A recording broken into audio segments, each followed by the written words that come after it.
Sak mga kalae, ayan malaki na ang ating isang anakay. Yan, nag-iisa lang yung pinisa niya mga kalae. Tingin ko nga dito ay blue bar, white flight. Tingin ko lang nakakuha dito sa ina, sa Japan natin. Yan. At ito nga ang Bandi Marui natin, ayan, oh. Bali maghalos magkasing age lang sila mga kalae. Ang ganda ng mata na yan, oh. Parehas na mata. So yun, bali isa-separate ko na to. Yung hen, tatanggalin ko na sa susunod na linggo mga kalae. Kaya na naman niyang subuan niya ng amahin ng hen, ng cock natin. Kaya na niyang subuan yan kasi nga nag-iisa naman yan.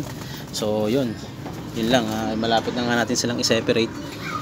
Mga dalawang linggo pa bago natin sila o siguro isang linggo natin silang i-separate bago natin sila i-separate mga kalae.